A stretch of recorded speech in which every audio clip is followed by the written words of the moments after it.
You are now listening to Beyond the Veil, a production of Holosuite Media. Tune in to our live show every Thursday at 7 p.m. Eastern Standard Time. The following live broadcast may not be suitable for all ages. The views expressed in this show are solely those of the individual providing them and do not represent the opinion of this station, website, or any affiliated partners. Audience discretion is advised.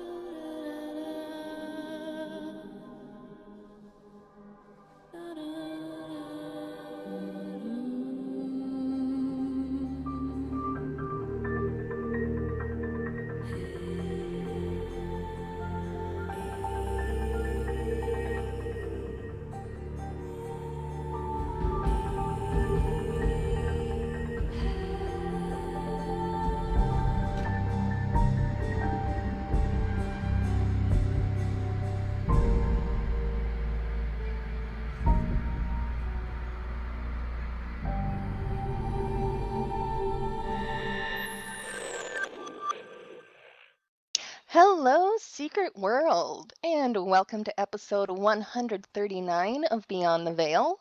My name is Griff. I am going to be hosting our show tonight so that our fearless leader can have a well-deserved vacation. But I am not alone here. Tonight I am joined by Azagthor. G'day everyone, how's it going? Hey, I'm alright. I've also got a Gigabyte in here. How you doing? Hello. I've got a Very. Hi.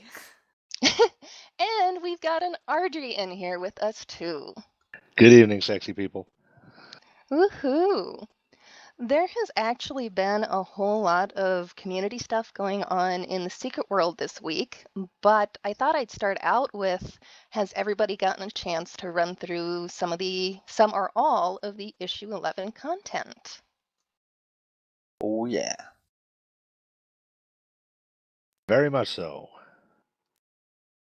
I ran it through twice the first day. I haven't been keeping up with running it every day since, but yeah. Is I've been everyone running it every enjoying time it? I've been awake. Oh, bravo. Yes, every single day I've gone through the tower now, and I'm still enjoying it. I have an update. I just finished issue 10. Ooh, congratulations! Yes, and Nice. yeah, and I've just started issue 11. And issue 10, I was absolutely blown away with the whole story, the ending, everything. Absolutely amazing. What do I you think 9 what and do you 10 think? wound up. I think 9 and 10 wound up being some of my favorite issues. I didn't necessarily expect that going in, but there was some really good stuff in there. Absolutely fantastic. The I don't want to give any spoilers away, but the rabbit freaked me out. I really enjoyed it. I got so frustrated about a lot of stuff that was happening. I persevered with it, and I thoroughly enjoyed the whole issue. It has to be probably one of the best gaming experiences that I've had in Secret World, if at all, doing issue 10. And this is coming from our PvP ladies, so Yeah, exactly. I mean, the opportunity cost of me doing issue 10 was not doing PvP, and I can honestly say it was well worth it, actually. Thoroughly. Not that I would condone not going into PvP, but I really enjoyed issue 10. I'm going to feel bad talking about issue 11 now. I don't want you to get more spoiled than you already are. Oh no, I'll forget it all by tomorrow. Once I've gone to sleep, I'll have forgotten it, so don't worry. That's right, we were talking about that. We both do that. Swiss cheese memories, they're useful sometimes. No comment.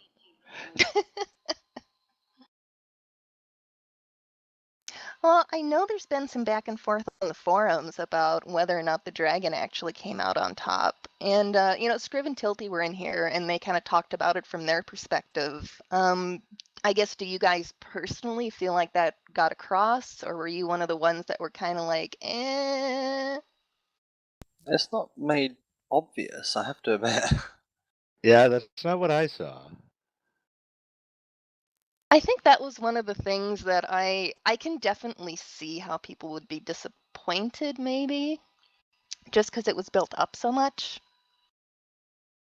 I was watching the final cutscene and I was thinking to myself, really? Did they get the upper hand? How? Because the only thing I could see was Kyoto taking the lead. See, And and then losing it. I did kind of see that just because even starting into the mission, I was thinking, okay, we've got all three of them here, so obviously all three are going to work together. And then when one of them stood out and started giving orders to the others, I mean, I noticed that as a thing, but at the same time, I can see why that's maybe not quite as exciting as people maybe expected. And I saw it more as personality. I didn't see it as the dragon getting an upper hand as much as that individual character being and seeing as an arrogant and obnoxious character. That's what I saw, was playing that role. Okay, you do this, and it happened to happen along that way. So I didn't see it as for the dragon faction as much as just from that personality. I think part of the reason I saw it was because I was seeing it as a Lumi, and to me, okay, myself and my connection here in Tokyo are now taking orders from this guy. Why are we taking orders from somebody who's not even Illuminati? I mean, obviously I know why, because he was the only one taking control, but kind of that attitude. I mean, Yeah, I had a similar experience as a Templar there. He definitely took control while Invader and Gozen were just going to tear each other apart. But no, he steps in and says, "Nope, we got something bigger to deal with here. Let's just focus on the mission we've got here." So that was about all that I saw in game. And then our faction handlers seemed to really be pushing hard that there was an apparent victory for the dragon there. Well, is it just because the Templars and the Illuminati lost face because their agents didn't take control? I mean, oh yeah, it's that 100%. Yeah, because it didn't seem Yeah. that way.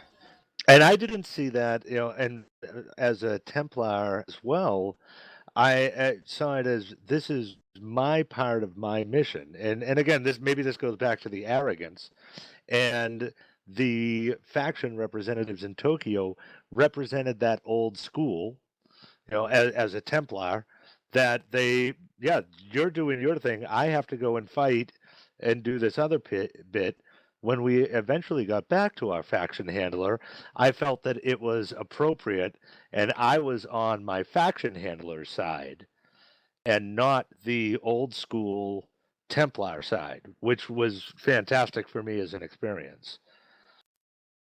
That makes sense. My Templar isn't nearly enough close to there to have me play through it, so I did wind up getting that information from somebody else. But yeah, that sounded like an interesting cutscene there.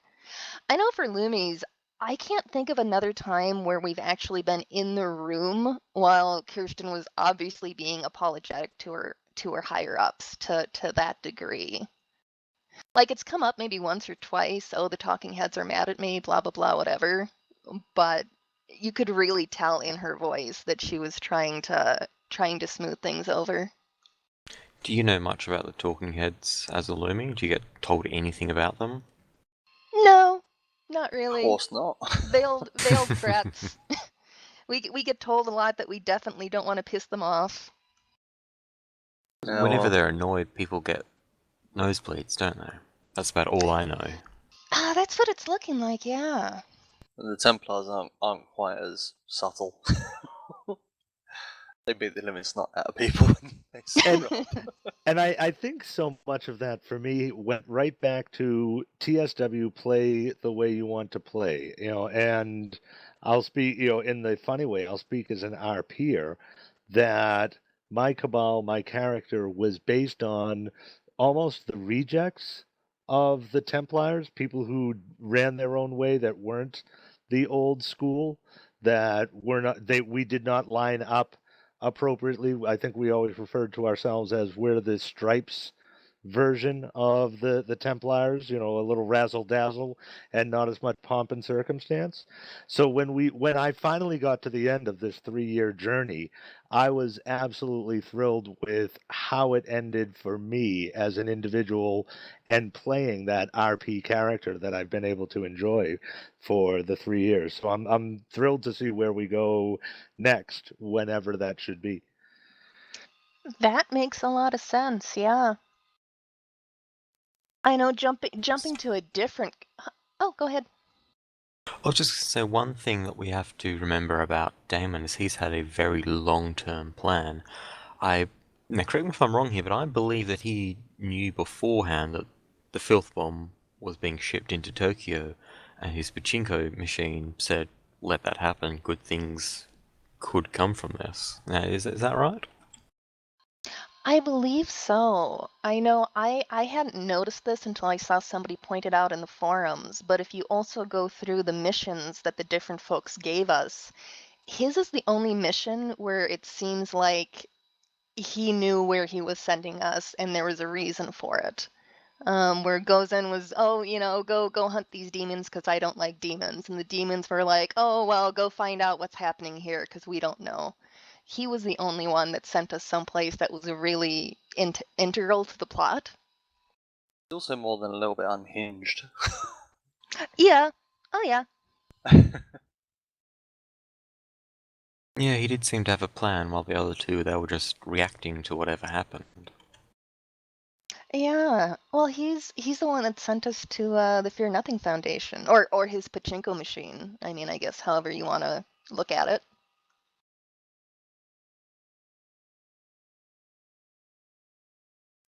Oh, which I don't know about that machine either. I know the lore in there said that it has not always been a pachinko machine, but it has always been. I've seen some folks on the forum wondering if that pachinko machine is going to come to the dragon hideout now. Oh, That would would be be interesting. Yeah, I think they might wind up with even more of a leg up if that happens. I wonder How how that would about? fit into their formulas. Oh man. Well, I guess my dragon isn't endgame either, but I guess I was hearing from the dragon players in the forums that they were saying that the new round here with Damon, that he seems a little less about checking the models and a little bit more about doing things. Well, and again, going into what is phase 2, what is that next stage, as opposed to checking the models, doing things. The same for the Templar, and I don't know as much about the Lumi ending, but the Templar, I will say, was a bit cast back. I'll go back to it's reflective of the Watchers in Buffy and the eventual crumbling of that society because they were too stuck in the past. So I would see that similar for the dragon as, no, now we have to start doing stuff. We're going to make these things happen. We're going to plan for them. So Well, I know we're given the understanding that what's just happened has definitely been noticed by our higher ups. And she says something about how she'd love to tell us that it's all going to be easy from here on in, but obviously there's a manhunt out after us now. Yes, and that's not going to Christian's please the kind old of guard. fun. She's very slowly, very, very slowly over the course of the story, getting a little bit more sincere with her praise. So it's always kind of nice. Kirsten. well, and I'll pause for a moment on, and I don't want to spoil too much. And I know that we're all dancing around spoilers in the discussion right now, which is great. But I want to give a huge congratulations to the additional stars maybe the best way that I can put it, that come up in the last moments of issue 11 when we return to our faction handlers. Just a huge applause to those 9 folks representing the factions. Ah, yes. Yes, that was fabulous.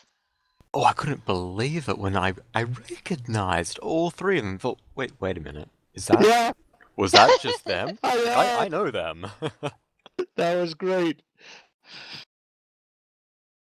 Like, oh, thank God I made the cut. Like, No, I thought that was fabulous. I was amused too because I want to say it was Tilty previously. I forget if he was in chat or if it was one of our interviews, but I'd said something about trying to figure out my outfit for issue 11, and I was joking around, and he was like, yes, choose your outfit carefully. You will want the right outfit for this one. Oh, I see why. yeah, that was great. And great for a game to give that nod to the players, similar to the leaderboards in the tower itself and the player names. As seeing Lil written out, who is somebody that I've PvP'd with for a couple of years now, was great. Like, oh, look at that! That's real. That's fantastic. And there was the Scriv had explained it for anybody who didn't know, the Midsummer Night's Dream picture in one of the magazines too. I really kind of love when they get the community content and put the little nods in the game. Yeah, all the Easter eggs that are to do with the community involvement in this issue, that's absolutely fantastic. They got fun Easter eggs all over that tower. I've been going through it. When I do go through, I go so slowly because I don't want to miss anything. Oh, you just have to read absolutely everything. Every time there is a whiteboard that has nothing on it, I feel disappointed at a missed opportunity. Yes. Even the memos, every email memo, all the employee boards, just reading every bit as you go through, and some of them are hysterical. Oh, definitely. Have you guys gone through all the floors yet, or? Not all 66, if that if that's what you're referring to. I have not hit all of them. I'm not super duper concerned about spoilers at this point, especially for the different floors. Just so many of them, just going through it yourself is such an experience anyway. Well, let me tell you, a couple of them are in the ass. Oh, yeah. That frickin' Pac-Man thing drove me nuts until I figured it out. Oh, see, I had a bit of a bug with that one. That one I was okay with, but and I can't think which company and which floor it was now, but the one that has a lot of fire and a lot of lasers and a lot of stuff I'm not very good at. Beta. Manticore Beta. I'm on that now. That I was dying in there just before the show started. They each trap on its own. Not a big deal. You can handle lasers. You can handle the fire. But a room with both lasers and fire? No. Nope. I believe at least one of those rooms I was horrible, and I ran straight through it, which meant I never disconnected it, which means every time I died after that, I had to run through it again. I know I ran into one floor and was just kind of in a hurry that night. I ran in like, oh, okay, I'll just kill this thing. Oh, great, now I can't get that lore behind the door because I killed the thing that would have opened the door. Oh, I did that. That's later on with the Mitsubashi guys. No, this was one of the floors. It's, I want to say Zagan Alpha, where they've got the meat. It may be the werewolf food. Yes, it may be Zagan Alpha. Yeah, that's the. Davichi says in chat that he was just there. Yeah, that cost me a lot of money too. I Yeah, also had my first time through, I got stuck on the Pac-Man one because I had a bit of a glitch where the ghosts wouldn't show up. So I had to Oh. contact the GM about that one. That would have made things tricky. I tried running through it. I thought, oh, it must be the way it's supposed to be. So I ran through it, and I was like, hang on, this can't be the way it's supposed to be. the one where the monster or pet monster or whatever has an aversion to light. Took me a while, and there were no hints at that point. It took me a while to figure it out, and then that one bugged on me, and I couldn't move the plant thing any further. It was just a like, and I finally figured out what the hell you were looking for. I did that one last night, and I would say if anyone hasn't done that one yet, where any sort of mission where you're supposed to be in the pitch black and you're supposed to use a headlamp, if you've done the Roman Road or London Underground, whatever the one that Madame Abeda gives you in London, you get a torch, a flaming torch. You can use that in the darkness, and it feels like you are cheating. Ooh. But I knew I kept that torch for a reason. Hints and tips. you have to give up a weapon slot for it though, so there is a bit of a trade-off. But I don't suppose you noticed the name of that little plant creature. Can't recall at the moment. It was letters and numbers. It was GR002. Now, if you say that out loud, Groot. Yeah. Wah, wah, wah. Oh, speaking of killing things, that sounds fabulous. The level where you run into a lot of the prototype, I remember there was at least one because I got so used to see one and shoot, and then you get to one and you shoot it, and it just dies like instantly. And when you read the whiteboard for it, it had been constructed and like couldn't do anything. I felt like I kicked a puppy.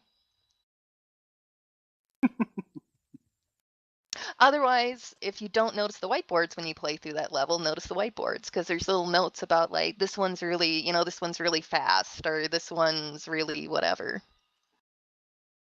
Read I all have the so many memos as well. screenshots. Huh? Read all the memos as well, and the computer Yes. stuff. Yes. Hilarious.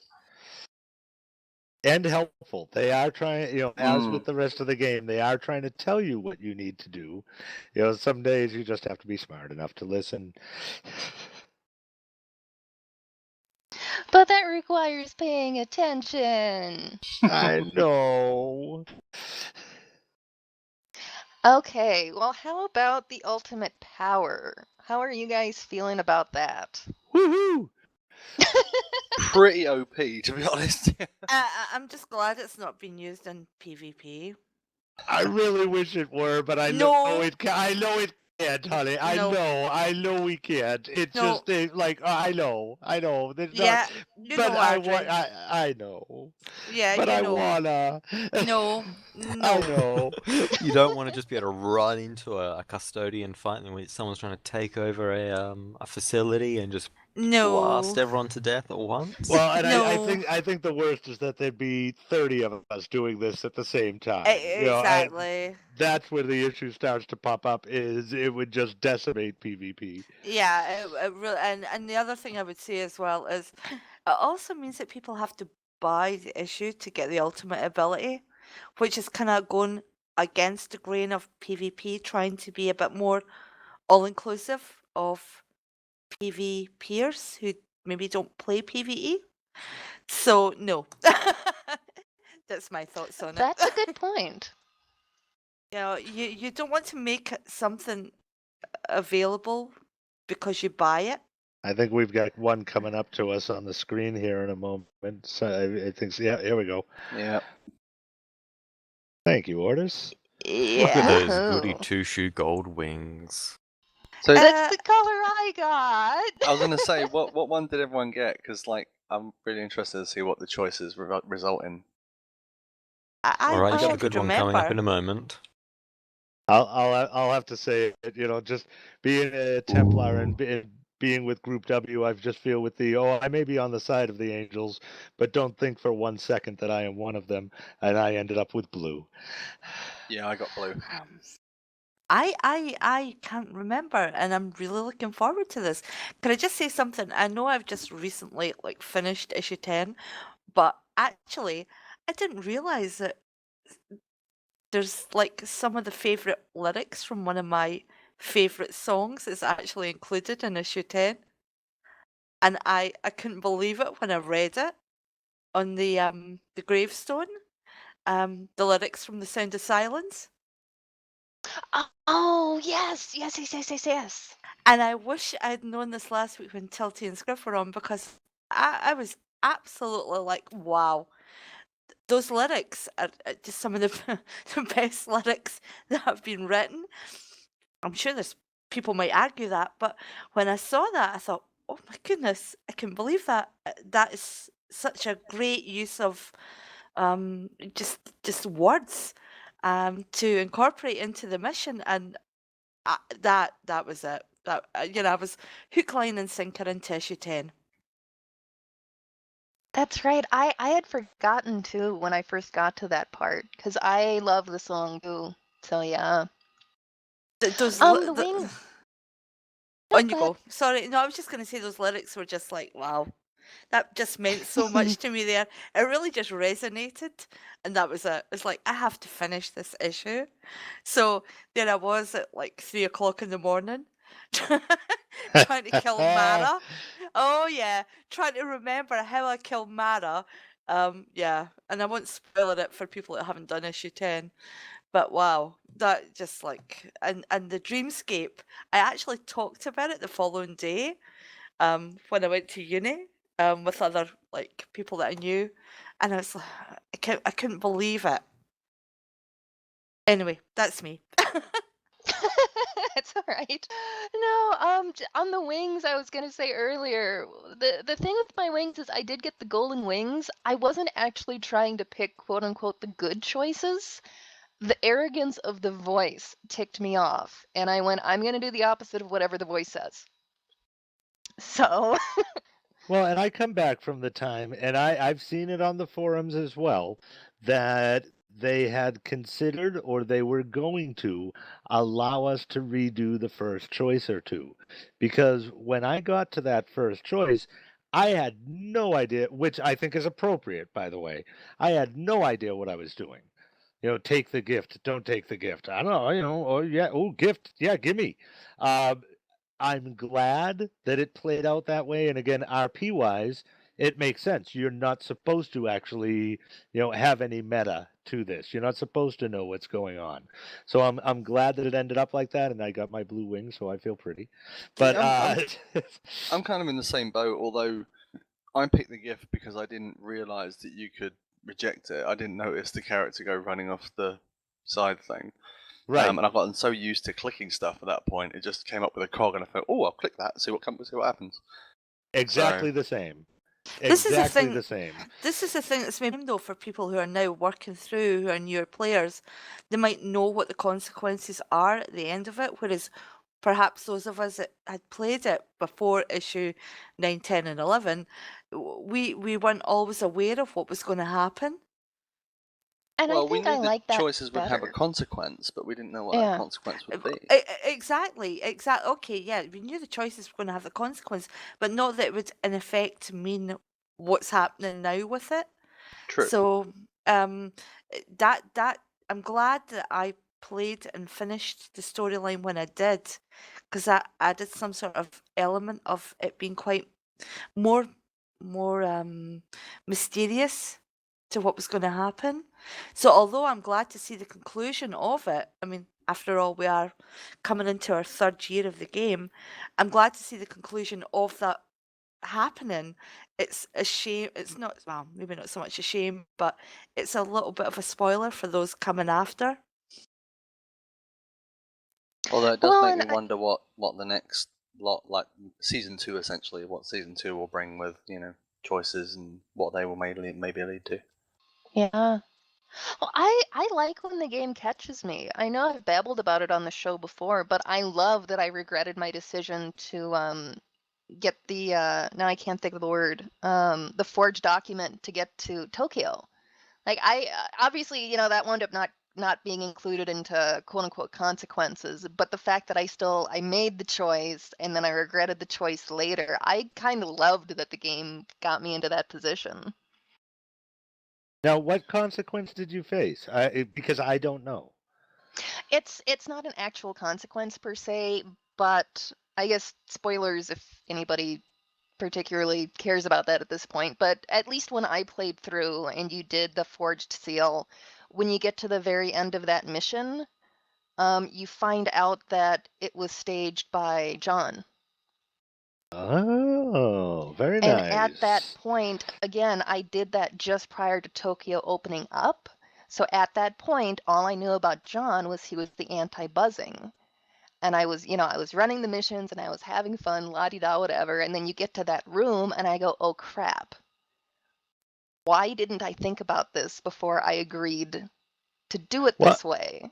but again, and that's why I go back to I enjoy not playing the meta of making those decisions and choices as my character would. That I took the box. And similarly, I didn't know to run off the cliff, but I want to live. I'm going to take the gift. It's a gift. So this is I don't know that there's a consequence that far down the road, or even that it's between the proverbial good and evil. Similarly to taking the forged seal, like John forged the seal. Oh, crap. And going back to having to live with that consequence, I think is great. Well, Did, yeah, and did my mind just went crazy at that point too. I'm like, did he plan this out? Why does he want me out there? Why wasn't I suspicious about who in the world would be able to forge this for me in the first place? Yeah, it was great. Yep. did nobody ever teach you not to take strange gifts from strangers? Apparently not. Evidently Oh, not. really? Yeah. Actually, it's perfect. It's perfect because when it's blatantly offered as a gift, apparently I'm fine. But when I am being impatient and trying to get things done the fast way, I make poor choices. There And obviously has that's to be beautiful. It's life right there. Well, I was just going to say there has to obviously be some sort of psychological profile done on people. It's like, don't accept gifts from strangers. I mean, that's like, Go with so pretty ladies beckoning you from strange alleyways. Oh, exactly. that always ends badly, and I always go. Oh yeah, don't even get me started on like the Love Hotel from like issue 10. That was like even more awesome. But anyway, yeah, the Dream Palace, actually the Dream Palace, that was just brilliant. I loved that. But yeah, it's like, yeah, don't accept but yeah, some sort of psychological profile might be quite cool at the end of it to assess the choices you've made. Every time I run into the van with free peas, it goes badly. Yeah. It's like And, I well, think and I love it too because if anything, that was the one decision I was trying to make meta. I wanted to meet my friends in Tokyo when it releases now. oh, see, I, this I is wasn't I wasn't thinking in character. I wasn't thinking maybe there's consequences to this. And it's beautiful. They got me. I'm obviously a reflector, not an activist or a pragmatist or a theorist. I'm obviously a reflector given that I'm only at the end of issue 10 and that I'm reflecting on everything that's happened and I'm waiting for everybody to make the mistakes before I do.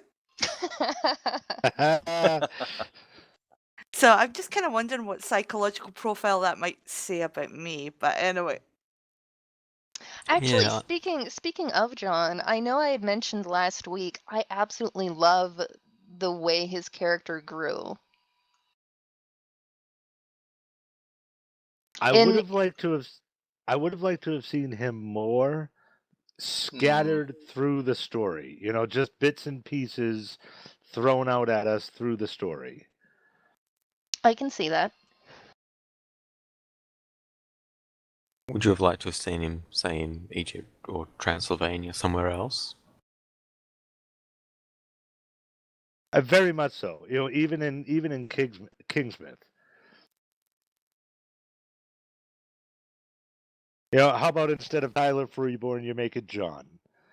Just a piece here or there that you throw out, one or two clues scattered throughout the storyline. His name somewhere in Blue Mountain. Something out there that tells us a little bit more that this is coming, so that it hits us harder. Well, how about as a mission turn-in? We occasionally get one from the rival factions trying to recruit us, and the Buzzing have sent us one directly, so they could easily put one in for someone called John. Exactly. The one thing with things like that is I know a lot of people tend to like that and they want it for continuity. I find that sometimes, especially when stories or games go back and do that later, it feels too forced to me. In real life, you don't always get clues and hints to what's coming up ahead, and I think you got to be careful with stuff like that, or it just starts looking a little too contrived. I agree with that actually, Griff. Totally agree with that. I think we're that used to seeing a lot of like things on TV where you go back and you see clues that have already been given, and we're that used to kind of that maybe format and things that we see now as entertainment or quote unquote entertainment value. And I agree with that. I think the fact that it comes later on is probably more of an impact for me. Yeah, I don't know if introducing John earlier on in the storyline would have been very good. It would, at least for me, it would have broken immersion a little bit, and to know that when I got into Tokyo, that this character's here as well. What's going on here? But I don't know. I don't know if it would have kept me as interested as the storyline had already. I guess there's that too. That's probably one of the reasons I did like what wound up happening with John, because I didn't know anything going in. I knew he was the anti-buzzing, but I didn't know if that was even necessarily a bad thing. And you don't really know until you play through some more. And there's quite a few characters that are already a constant enemy through it. Hmm. That's just my perception of it. So yeah, I think it might have been a little bit contrived if they'd gone back and put that in like an afterthought. But yeah. The only thing I can think of is maybe way back when we were talking to Shay, but I don't know why he would want to tell us anything about that. I really wanted to learn more about him. He seems to have a very interesting backstory. I'm sure he does, yeah. I'm gonna have to play through issue 10 again now. Let's even go back and have a chat with him in Kingsmouth. He tells you that he's been with Morninglight with Beaumont for 20 years, and Beaumont, who Loki sort of saved him from his even worse life of drugs in Venice, of all places. I would definitely like to see more of Beaumont, that's for sure. I don't, because after issue 10, I don't want to see that again. Because I had to go back way back. Not that, again, I want to spoil anything for anybody, but... Oh, we've all played it by this point. Yeah, just if anybody's listening that hasn't, it's like trying to remember the mechanics of a lot of the stuff that you've done like 2 years ago. I had that problem with Mara. Yeah, it was quite especially when I have immersed myself in PvP as well. So remembering the mechanics of a lot of things that have happened in the past was quite, yeah, Bowman. It's been a long 3 years. I'll point out the piece of, and I don't really play alts, so not having the repeatable storyline, 3 years is a long time to forget what the hell I was doing back in Kingsmouth. Yeah, exactly. Yeah, I had no idea what I was doing with Mara. None at all. She killed me, and I don't know why. Yeah, and the thing is, again, what I again, without spoiling, because I know we're talking about issue 11, but at the end of issue 10, during the whole dreamscape, I couldn't even leave the keyboard. I just couldn't even walk away from the screen. I was terrified that something was going to happen, something bad was going to happen. And I thought, my God, you need to get a grip here. You know, it's like, wow, I was so immersed in it. Um, and I come out of it absolutely exhausted. Exhausted. So Oh, the it was all quite immersion, intense. yeah, it was. The immersion was just like nothing I don't think I've ever experienced before. Um, and yeah, I breathed quite a big sigh of relief when I got to the end of it. It's the sort of thing you'd expect from a single-player game, not an MMO. Absolutely. I mean, I think, again, though, going back overall, the whole thing about Secret World is from the very beginning, from the get-go, when you go into Kingsmouth, I think you're really pulled into the story. And I know we've discussed like a few of the initial things that you do, like the ones with the one for sorrow, two for joy, quest. I can't remember the name of it. Um, and a lot of other things that you do in Kingsmouth really pulls you into the game. And then as you go through it, you maybe get a little bit more, you get a little bit maybe desensitized to some of the stuff that's going on because you've got used to it and you understand it and you know you maybe don't know what's going to happen, but you're aware of the story that's going to progress. And I just felt issue 9 was okay. I really enjoyed issue 9, but issue 10 for me was again going back. It was like watching Star Wars again when you were like 5-year-old, if that makes sense. That actually does make a lot of sense. It's I it's can see what you mean there. Yeah, it's like maybe seeing Star Wars again for the very first time, and that for me, issue 10. I mean, I've been playing the game, for so many years, PvPing for so many years, but issue 10 was I think the issue that pulled me back into the actual story again. I can see that. I don't know. I really do. I think 9 and 10 have some of the best missions. I didn't expect that going in because I love like Tyler Freeborn and some of the others, but I I think I mentioned that a couple of weeks ago, especially a lot of the Fear Nothing Foundation stuff was just so good. It was dark, yeah, Yeah. yeah, very, very dark. I mean, issue 8, I think was really, really good. I really enjoyed issue 8. Well, I mean, the issue 8 was starting. I think when it started to get a little bit darker again. Um, again, you kind of get, like I said, a little bit desensitized to a lot of the stuff. So issue 8, I think, was building on that.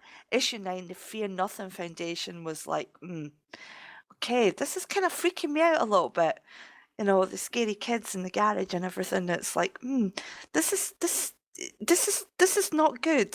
And then issue 9 was fantastic, but it laid the foundation, I think, for 10. Definitely And laid it. I'll second that on issue 9 that between the garage and the Fear Nothing Foundation and running through that was the first time in a while that I had chills again in the game, that I had felt the goosebumps, that Virgula Divina scared the living crap out of me. And I've seen some scary crap in real life, and that was fantastic. And issue 9 brought that back. Started to bring back that feeling of like, this is creepy as all hell. Those little kid laughter, that it was driving me batty, and just continued on through that. I wanted a little bit more fear, I think, out of 11, but I was thrilled to get that out of 9. Definitely, I think up until Tokyo, you had a lot of sort of jump scares. Virgula Divina being one of them. I initially had one in Kingsmouth when I was running across one of the bridges, which scared the crap out of me. But I think 9, 10, and 11 were definitely the creeping, don't look behind you type goosebump fear. Well, that's it. Absolutely. When I go to Davina, the little doll walking, with Yeah, not a jump scare, but just the atmosphere and made me getting jump out my bloody seat. and getting that back, getting back to that of like we want to feel that in this game. We want to have those moments of you hear us talking on the show now with absolutely being thrilled at the level of creepiness, at the like that was spooky as hell, that was fantastic, and I think that's a big part of the audience for the game overall looks for that. I mean, bear in mind, you're not going to get this sort of thing in, World of Warcraft or any other MMO for that matter. Yeah, This is a horror absolutely. game. Yeah, precisely. Yeah, and I think that the horror has returned. I really Mhm. do. Oh, I would say I- so. I definitely think the devs have had fun with 9, 10, and 11. Oh, absolutely. Yes.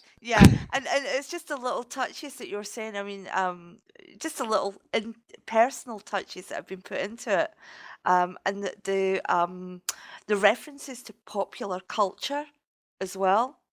It's been so well thought out that for me, issue 10, and I know we're talking about issue 11, but issue 10 was a case of I was constantly on edge waiting for something to happen. Even though it didn't happen, psychologically, it just totally manipulated me from start to finish to the point where I couldn't actually stop playing it till I got to the end.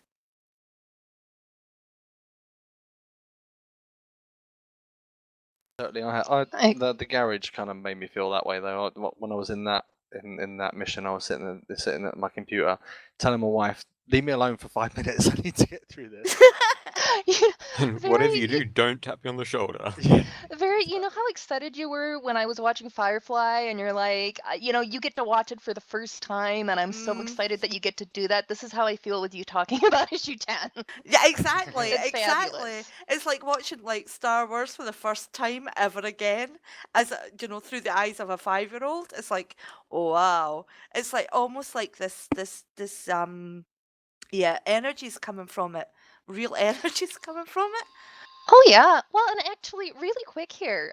Speaking of like Firefly and Star Wars and some of this other stuff, before we jump back into issue 11, I know that we've been excited for a while that we're about to have a new site for Holosuite Media, actually, if I can pronounce things.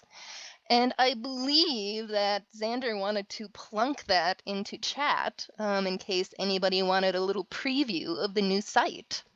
So just kind of on the topic of other geeky and sci-fi stuff, we've got that going on. Issue 11, I know I wanted to ask you guys something, and actually, Very, this might be a really good one for you since you haven't hit issue 11 yet, and actually played it. Did you get a chance to check out, like, the comic and the trailer yet?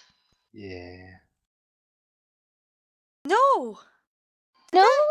I can't remember. No, I don't think so. Oh, I was going to say that is so perfect because I could ask you what you thought about the comic and if you were excited to see how that panned out. Oh. Well, it was a good Gosh. idea. Yeah, sorry, Griff.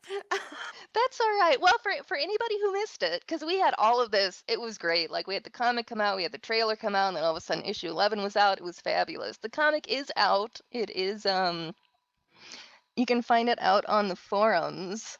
And I thought it was really neat. There were some people kind of panicking that and see, now I don't want to spoil. There were some people panicking that the storyline in the comic was going to be the entire storyline of the tower, and that they shouldn't have worried. How about that? Our devs know better than to give everything away all at once. Well, and I am going to open up for a spoiler bit because I thought you were going someplace else with the Very. And as far as the Mitsubishi, the I was wondering Mitsubishi. Mitsubishi. Are you getting a little bit like a product marketing in there, Audrey? I do accept bribes. This is well known. Again, going back to this, there's a reason I got blue wings.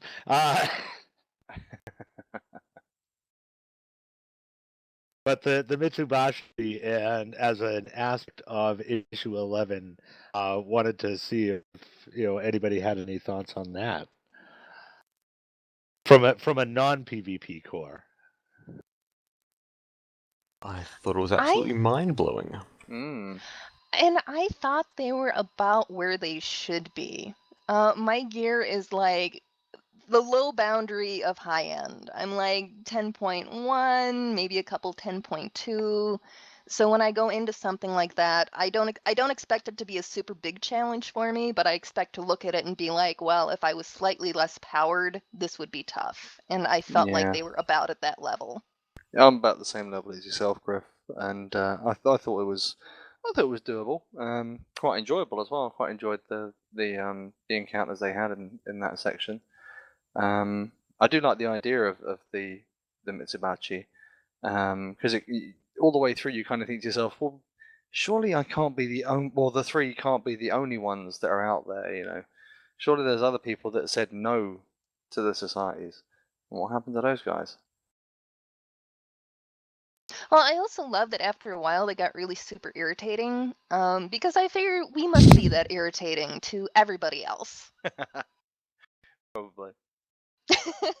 I I'm sure very Machine much Tyrant agree. and everybody is just so tired of us reanimating and coming back to beat on them more. Like, God, will you just leave me alone for 5 minutes here? 5 minutes. The reanimation aspect, 100% agree with you. That was fantastic. That was Yeah. that was the room that I locked myself out of lore, because I was shutting all the doors I could find, and I shut a door on lore to myself the first time through. There was, and I will say, just with all of the great references that are included in issue 11, and great references to some of the fantastic people that play TSW, and we mentioned that a little earlier. I was hoping to see a couple of PvP names in reverse, with the Mitsubashi, that there was one player who fought slightly like Nagok. And I just wanted to see, Kagan, or, something like that for the names to give a toss to what they were accomplishing with the Mitsubashi.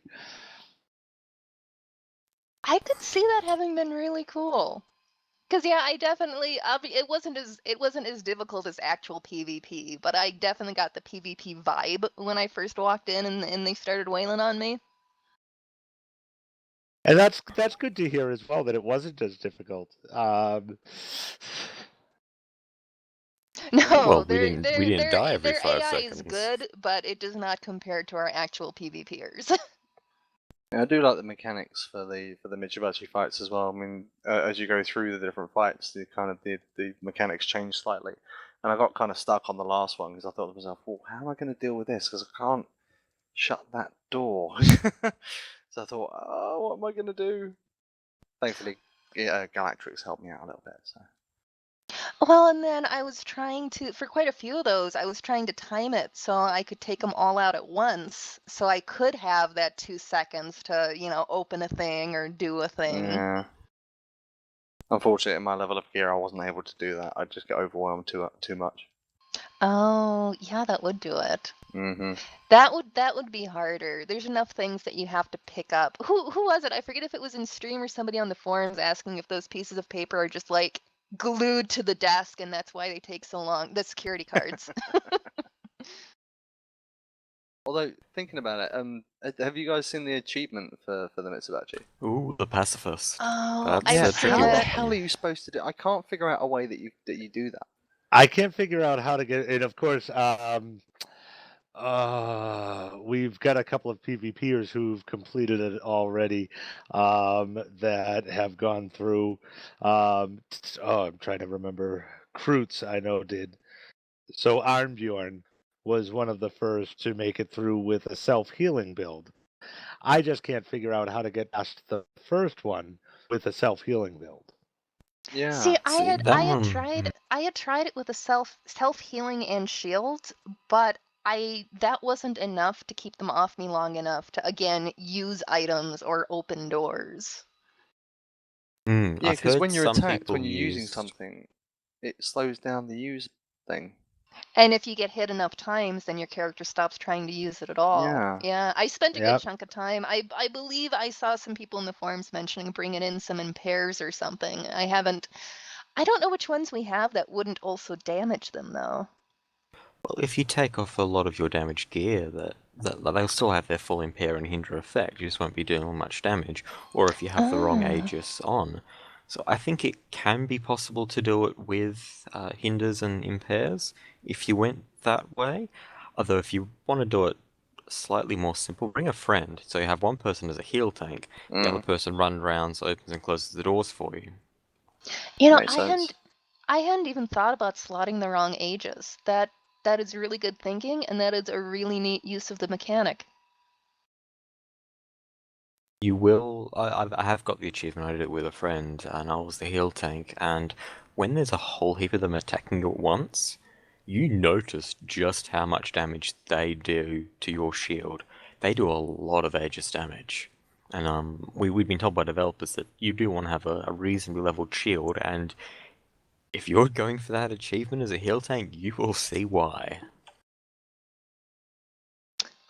Woohoo! Well, how about the? Oh man, see, I guess it. I don't want to spoil for Barry now. I'll forget tomorrow. Because I was gonna ask if everybody was more or less pleased with the next part of the fighting. On the in the penthouse on Yes, the in the penthouse. or in the penthouse or gonna outside say- the penthouse. Before the Inside- penthouse Either or in the penthouse? I guess either or. In the penthouse was by far the most interesting fights that we had in the entire issue. Absolutely loved it. Didn't like the implications of the fight, but loved the actual fight itself. I can go for that. Yeah, I'll agree. I was pleased to understand why I couldn't catch up with the bunny. Yeah. You know, and to get that bit of understanding, that was a positive. The mechanics were great. I wholly agree with you. I enjoyed the mechanics. Yeah, I was on the same thing there. When it kind of kicked off, I was like, oh, that's why. But no, the fight was interesting. Yeah, it takes a bit of getting used to when you first do it, but no, once you've kind of got the mechanics down, you're like, right, but yeah. I will add in, you know, and it's I enjoy shutting off most of chat and just going through when the storyline comes out. So right before that, to pass through and get up to the penthouse, I stayed fighting the Mitsubashi for quite a bit longer than I needed to. Before realizing, oh, they want me to go there. Yeah, once they If- stopped paying attention to me, I kind of just realized, oh, I'm gonna go. If it makes you feel better, at the very beginning of the tower, I spent more time fighting there than I needed to. Oh. I smacked myself in the forehead once I realized it, but yeah, I spent a lot of time waiting for something to Oh. happen. And actually, the room we were just talking about, the first time I did it, I was under the impression that I needed to find traps in that room, so I launched myself in there and just flew right at them because I thought I was going to check all the other rooms, so I got everybody on me right away. Ouch. I Oh, had it's no the best way idea to do until my it. second run through that there was maybe a different way to approach that. Yeah, I was very cautious when I went in there. I was just like, okay, what's gonna happen here? This doesn't look fun. I was halfway through trying to fight everybody at once before I looked up and I saw a timer and I went, oh, I maybe didn't do this the best way. So, but to the penthouse, again, a great fight leading up to more fun and to the ultimate ending. And I thought the final one outside was alright too. I've seen a few people in the forums complain that there was too much time between things happening. But I think, again, if I had been just a little bit less geared, and me a little bit less geared is like normal story geared, I think that would have been a lot more challenging. For the I can understand that. For my gear, it did feel incredibly slow between waves, and if you're doing it in a group, it's even worse. Well, I think it also But comes maybe down to your for build. yeah, I can say that. I mean, It did. I'm pretty much at the same gear level as Griff from what she describes, and the initial waves I didn't have too much of a problem with, just because the build I've got set up, which is the Paladin Gigadin thing that I've mentioned in previous episodes. I really didn't have a problem with the initial waves. It's just that final guy that I had a problem with. That took me a while. I actually clapped my hands when I saw our first friend. This game has warped me. I am rooting for all of the characters I shouldn't. I love it. I think for the final fight, I enjoyed it. I would have, I think, if I had to add any critique, I would have liked a little bit more atmosphere to the fight itself, a little bit more of impending doom that, I understand I'm heavily geared and I've got a solid Kaidan build, but if I have that space between waves, I want more dramatic music or something, something to give me more of a sign that this part here is creepy and scary as well, as opposed to waves. It felt a little bit more like, all right, now I'm waiting for a wave, as opposed to building a tension. I can see that, yeah. John's voice work was fabulous there too. Yes. Definitely.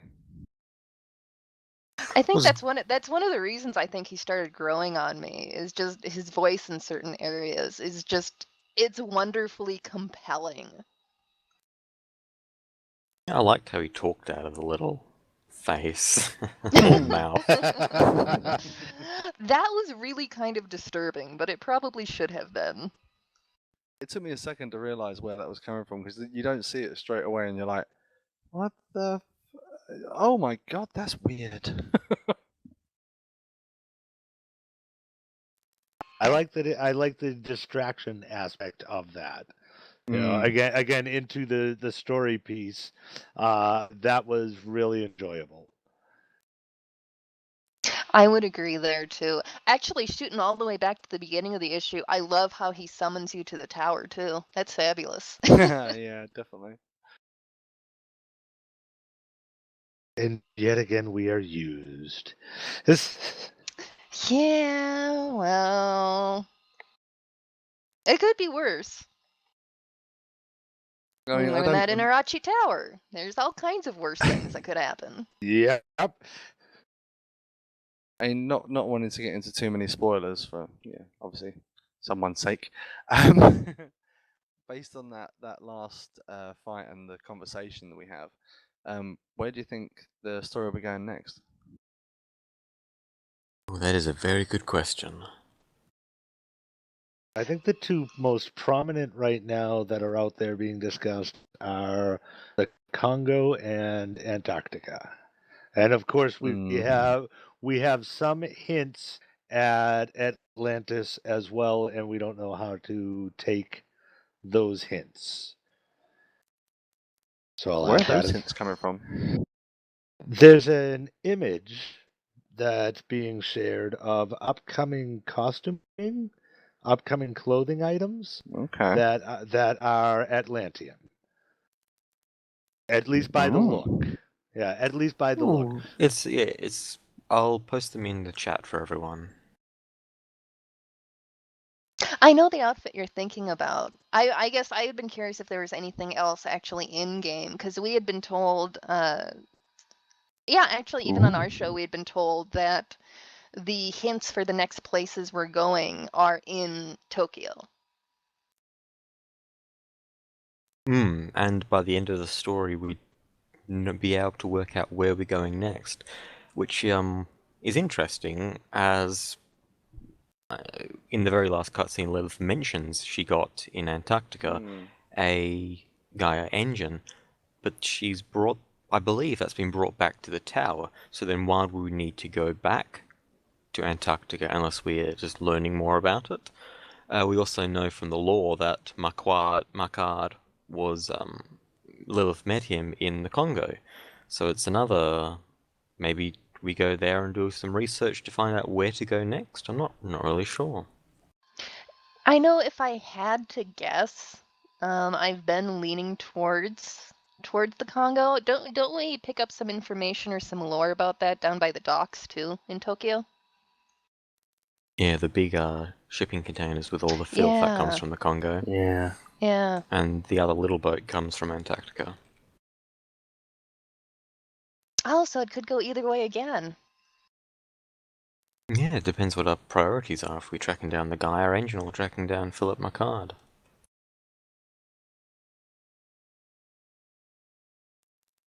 Oh. Then there's well, Atlantis and the moon still, so who knows? The moon. And the moon. Oh, someone go to the moon. You know, that would be awesome. I can't really see that happening for the next one, but it would be awesome.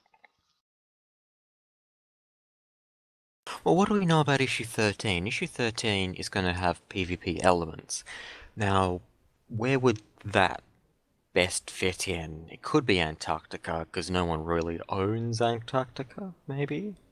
That's a bit of a long bow, though. I would see more of a power center though in the Congo. If we're tying PvP to the story, which yeah. God, please tie Which PvP is what we've to been the story. we've been trying to get that for years, to tie in PvP with the storyline. Yes. I would agree with RJ, the Congo. It's going to be interesting either way, and I know it's been said a few times that in theory it should go a little bit faster since they're not going to try to do another urban setting. Which is fine with me. It bothered me that we didn't do a lot of stuff in cities before. I was kind of fine doing outdoor stuff. I understand that people wanted a city in a modern day MMO, but I'm kind of just fine with going out into the wilderness after that. Well, and I think we need to.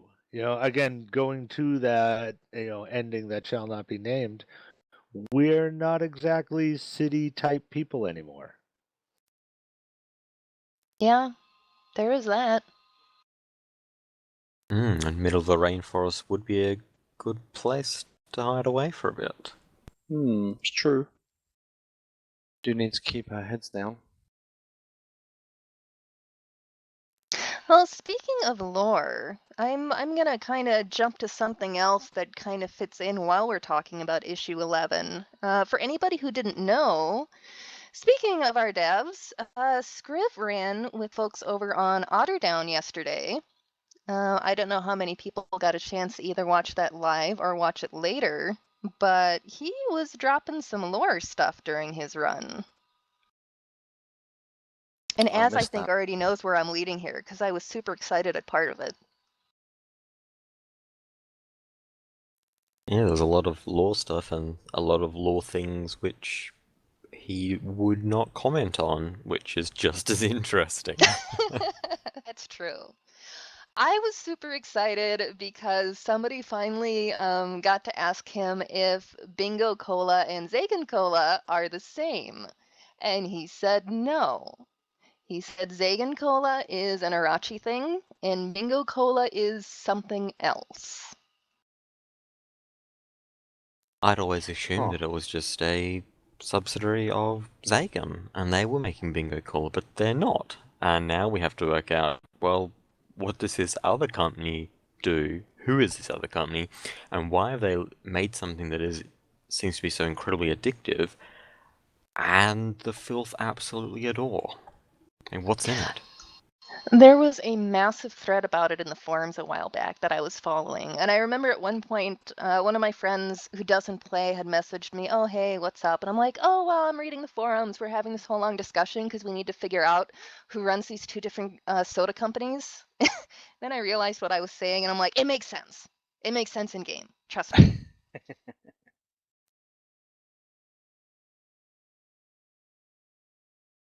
And we've got that.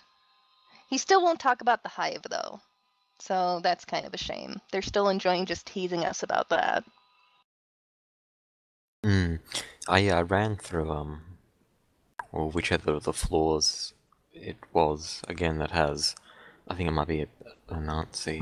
That's not it's whatever floor you learn about the hive, which is an absolutely horrific floor, and I wish we could do more on it, but we can't. We learn that the hive, from the little we get, it seems to be a place where stray bees end up. And on my first playthrough, I thought it was more like a prison colony, but I think it's more like just an outcast society which has its own form of law and order, where bees that don't get picked up by one of the major factions just end up going there. But I wish we could learn more. I think they're going to enjoy tormenting us with that for a while. Yeah, the law itself specifically says, ask the powers that be about the hive. And we have, and the powers that be won't say anything. You know, that's a Maybe it's valid like point Fight Club. right there. Maybe it's like Fight Club. You know, the first rule of the hive is you do not talk about the hive. It Could could be, because it was be. John telling us.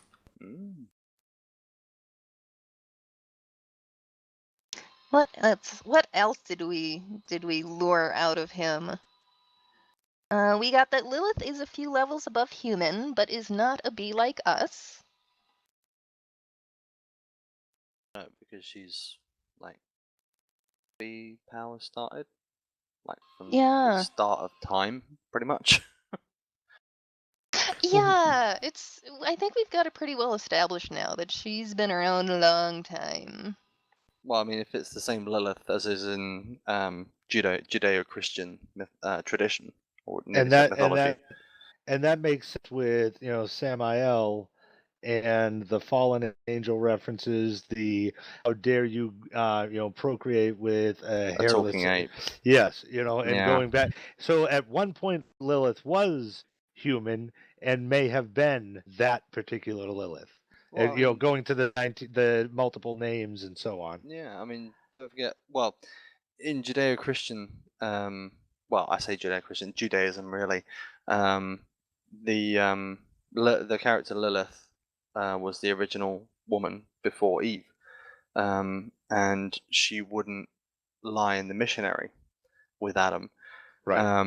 and she was cast out because of her refusal to bow down to the man, and she was apparently cursed with immortality. And she became the mother of monsters. She cavorted with demons and fallen angels, and gave birth to monsters.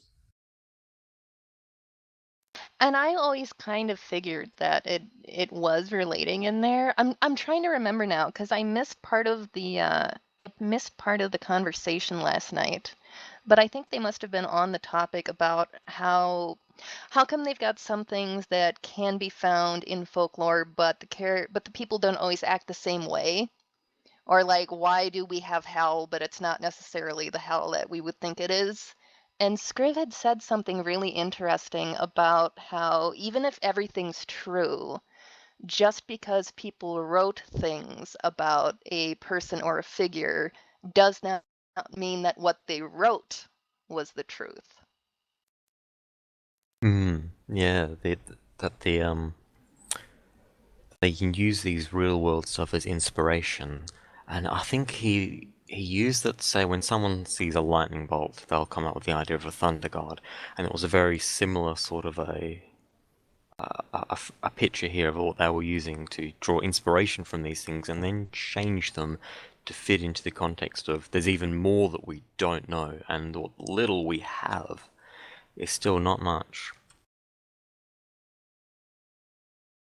I know one of my friends has said a couple of times that he figures that our devs just really like kind of pulling us along on things, and I'm like, no, seriously, if you listen when you interview them, they have plans. Like, they know what they're doing here. They just have to decide what they feel like telling us and what they don't.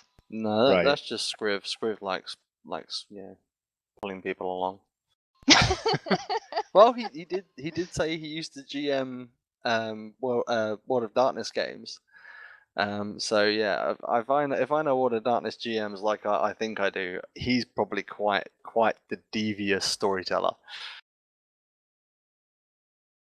There is that. I think if anybody caught, there was a Twitter conversation a while back that we should all be glad that he doesn't write more about kittens and puppies because he'd ruin them for everyone. I have full faith that he would. Well, he's already has ruined kittens. You know, just think of poor Deputy Andy and his kittens. This is true. Oh, that's a No, really but, good point. But on the Templar side, we love the kids. Yes, Totally. we do. That is the one thing I am so jealous of the Templars for. Come join the Templars. We have kittens. Oh, well, it's true. It's so unfair. Oh, it's so fantastic. Okay. It goes back to that bit that I give folks a hard time for in PvP every once in a while too. Like, oh no, just after you finish fighting, go to that the bar in your faction headquarters. Every faction headquarters has a bar, right? Everybody, hello. Yeah, No? yeah. Okay. We have No, drugs you don't have. somewhere. You don't have one of those? You have a little bald kid? There's no bar? Oh. I am We have surprised that the drugs Illumis don't. somewhere. Huh? Yeah, somewhere. We just have a nice lounge room in our training room. Oh yeah, we have a bar and it's got all these plush seats and bar, so we can have like a drink in between like testing our weapons. Yeah, It's very it's right. civilized. It's right You're all a by bunch all of the weapons. lushes. It's right by the weapons. Where the bar should be. Oh, totally. You get smashed, try something new.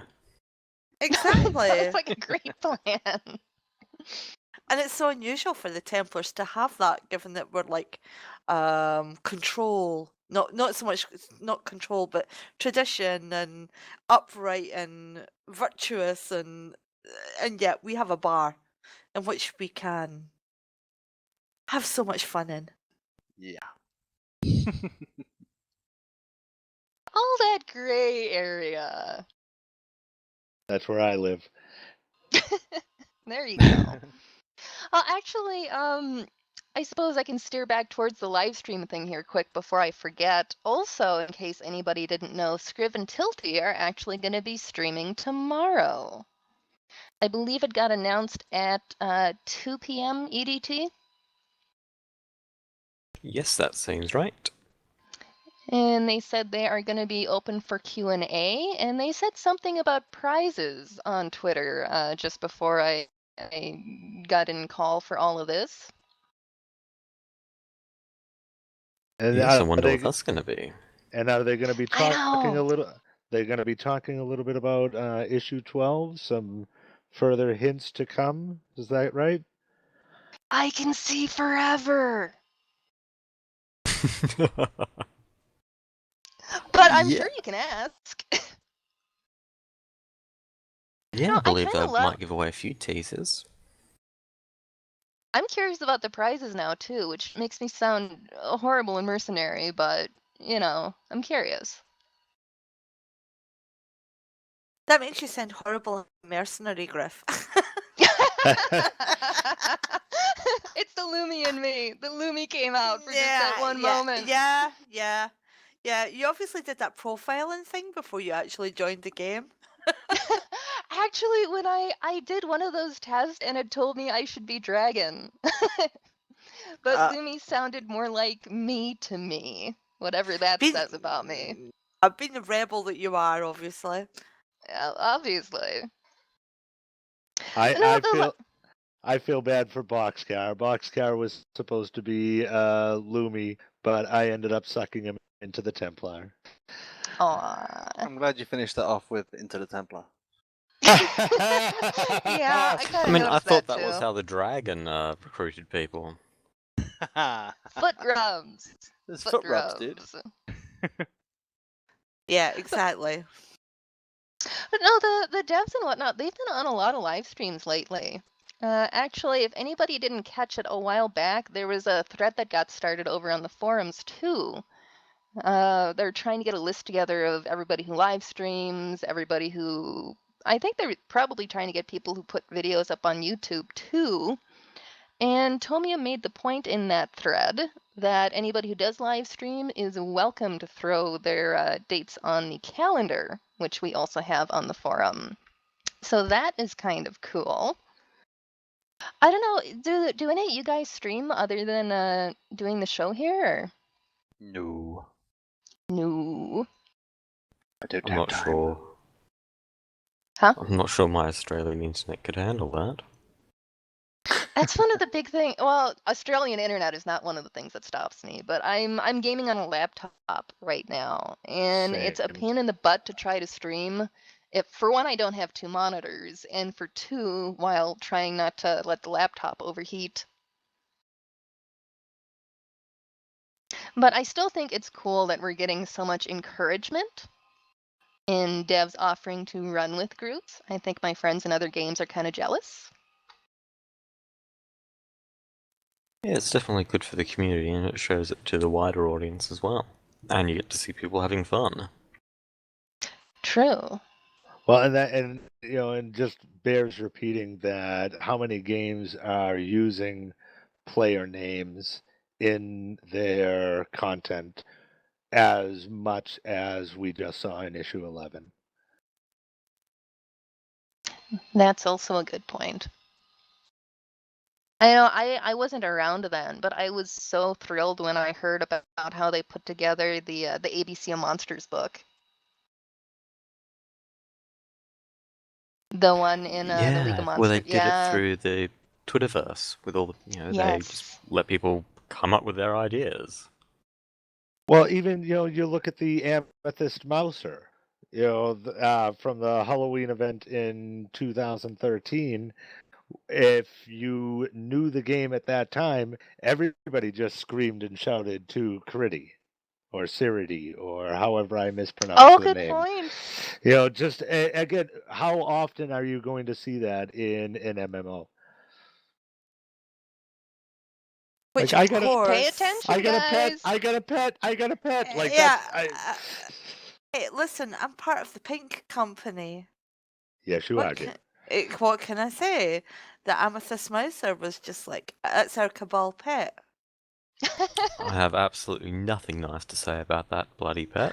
It never turned up. It took ages to get, and I remember 5 hours solid farming so that everyone in the group could get it. And then you repeat the next year, and then the next year. I'm still waiting for the sex bot that was promised to me out of the 7 Days of Stonehenge event. Don't you have the little smiler? That's true. I do have the little smiler, but the reference was to for there to be a little sex bot doing Tom Jones and Dean Martin routines. But Audrey, you did get your smoking jacket. I did get my smoking jacket.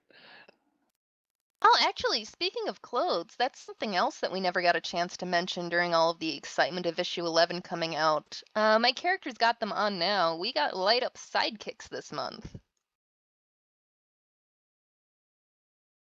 Lovely glowy purple shoes. They actually, I don't know, are they going back and forth while I dance? Because I know when you run, they'll light up and then they'll go off and then they'll light up and then they'll go off, which is kind of cool. Yeah, they're showing up a little bit for you.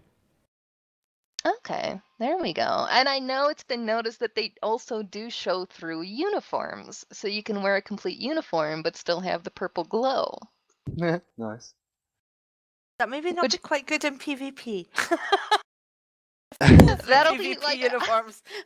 That's a, well, I that's was a telling big you kill guys me. the other day that'll be like when I accidentally wore the Corby topper in there and didn't realize that I would still have birds flying out of my head even in the PvP uniform. Yeah, that's a big kill me sign. Yeah, just a little bit. Yeah, it's a big kill me now sign.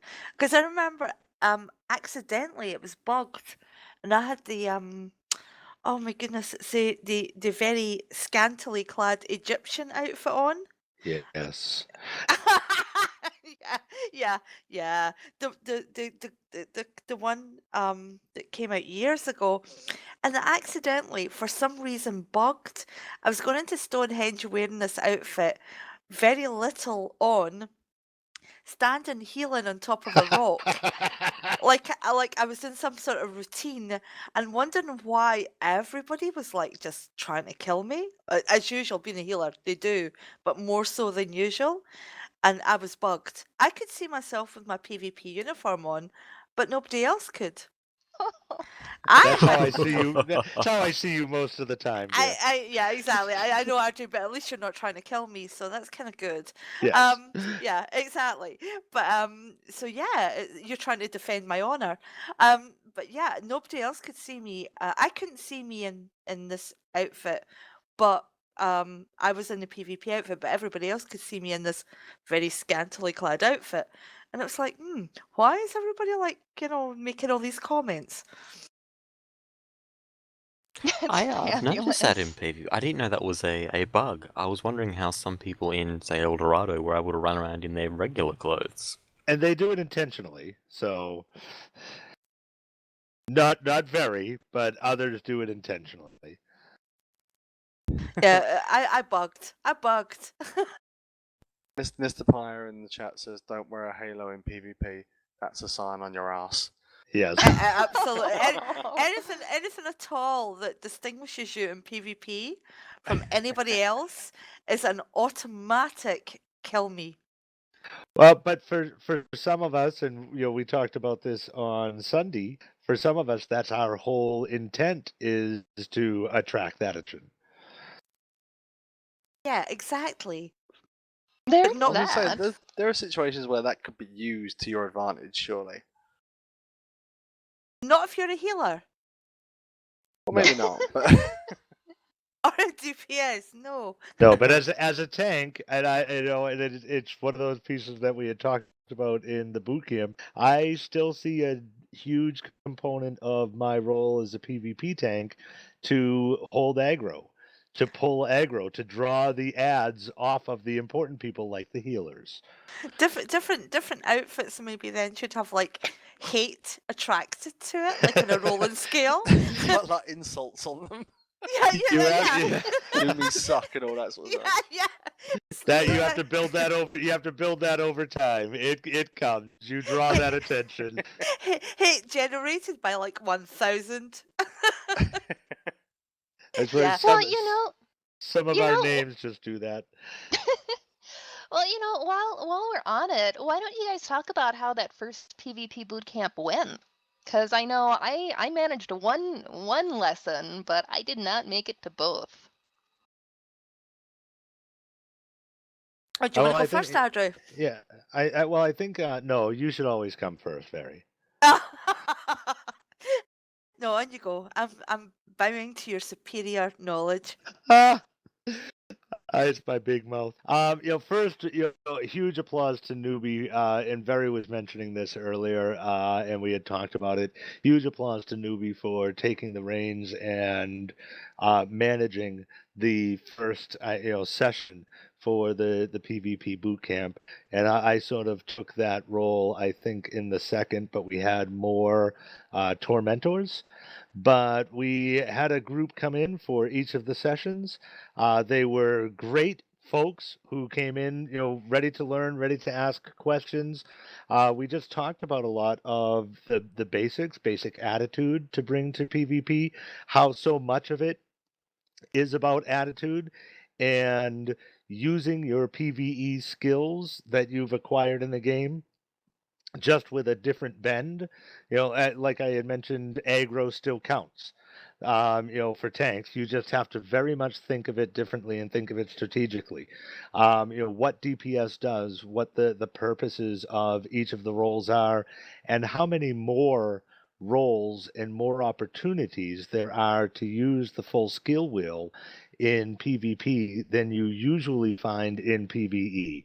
You don't see a lot of afflict DPS builds in PvE. You don't see a lot of the use of corrupted in PvE. So, we talked a bit about that. We had about an hour with the trainees, I guess, the folks new to PvP, that we worked with them in the Soul Fight Club. We did a lot of talking for the first hour.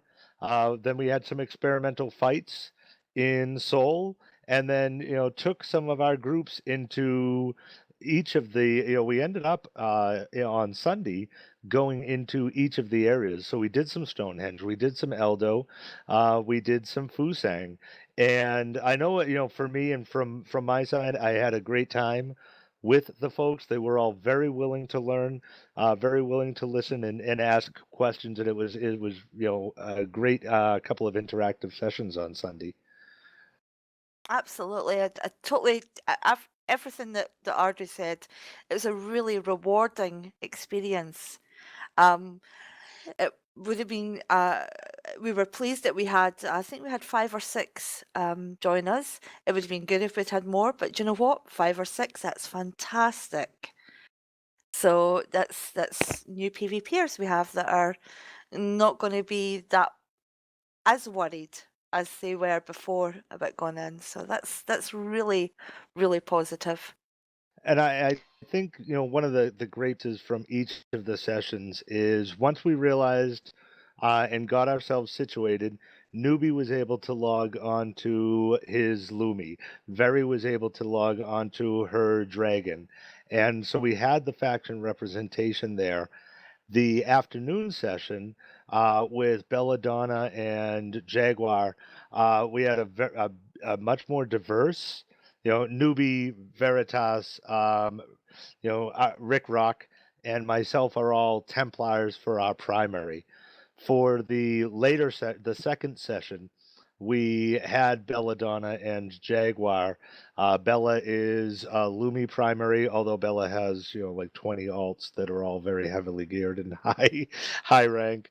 And Jaguar is one of those folks that we were talking about earlier. That Jag is one of the dragons in issue 11. He's on the final cutscene. Um, but Jag is a primary dragon. And I think that it was so important for the folks new to PvP to just hear how we're interacting with each other. Here's Veritas, myself, and Newbie on the Templar side with Bella and Jag, and just laughing and having a great time with each other, sharing the memories that we've been able to build over the 3 years among the factions fighting each other. And Griff, I'll look to you you were in the second session to see if that kind of, joviality, if that came across. Oh, it definitely did. And I was going to mention also, I think you guys had a really good group as far as having good teachers. Not everybody who's good at something can teach it well, and that's nothing to be ashamed of in any way. But you had a good group of people who could teach, which is obviously important for a class. And I think you guys did a really good job balancing between, you had somebody who's been gone from the game for a while and they're trying to remember how to PvP at all. You've got me that's got some experience but doesn't necessarily know what she's doing all of the time. And you were very flexible in that and being able to give everybody the information that was most useful for them. And obviously, it's also great that everybody also had the patience. There was never a sense that we needed to rush or a sense that somebody had asked a stupid question. It was all a lot of fun and a great way to learn. So I would thank you guys because I think you did awesome. Well, I think I can talk for everybody and say that we all enjoyed it. Because we were all able to actually connect with each other as well. Although we all know each other in PvP, sometimes when we're in factions fighting, we're not always speaking to each other. So it was good to connect again, especially with Bella, and I know Jag anyway. So, but we also had a new dragon who had never been in PvP at all. And we were able to run that dragon through ED and Stonehenge. Oh, that is excellent. And didn't you guys win that Stonehenge match as well? We did, yeah. You know, so in green and blue gear, and she was getting our ass. It was great. Yeah, we did. Yeah. And the ED was a bit unbalanced. But the good thing about that ED being unbalanced was that I was able to run our new dragon around ED and actually show the map. So I gave a tour of I gave a guided tour of El Dorado as to where relics are planted, where relics are usually planted, where other factions usually put their relics, the various options that you have in El Dorado. So it was really nice actually to be able to describe some of the strategy, because whether people believe it or not, there is strategy in PvP. It's not just about going in and ganking people. There is a definite way of winning a game. So What, you mean it's more involved than just spamming suppressing fire? yeah, there is. Like know, you sound like an early game Templar. I hate to No, break it. occasionally I put down a lightning manifestation. Can I just say, my damage build has suppressing fire in it, and I love it. So does mine. So and the fact that you have to have more health in PvP than in PvE, just the little differences that we have. And again, it was so refreshing to hear Tilty and Scriv last week talk about PvP issue 13 being included. So that was quite a big nod, I think, to the PvPers. Well, you guys are valuable members of the community. That sounds so corny when I say it like that, but you are. Well, I think when we keep on getting told we're like only 5%, again inverted commas, 5% of the community, but there's a lot of us that 5% have been here quite a while, and we are also very active in PvE as well. So it's. I think so much of that aspect and it's not, this one is not a criticism. It's just more something that's overlooked is when you look at the PvP ranks. I mentioned Jaguar and Dumox. When you look at, take a look at Sanctuary now, and you'll see Firemare is on there. You'll see Evelyn is out, and he's dancing in front of us.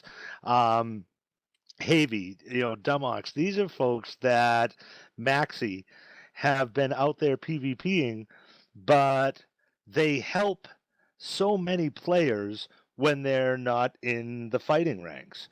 When events come up, a lot of the PvPers or folks that are referred to as PvPers, are donating their time and helping players, running out like, yeah, all right, I've got another, half hour. I'll run pole normal with you guys. And you don't, I think that piece is forgotten about our community. Well, I would definitely recommend. I know we were going to try to keep doing the PvP boot camps. And if we've got another sign up at some point, I would definitely recommend anyone listening who's maybe curious, go ahead. They are awesome people. They will help you understand what you're doing out there. and it was hugely fun. So I think I already said thank you, but thank you again.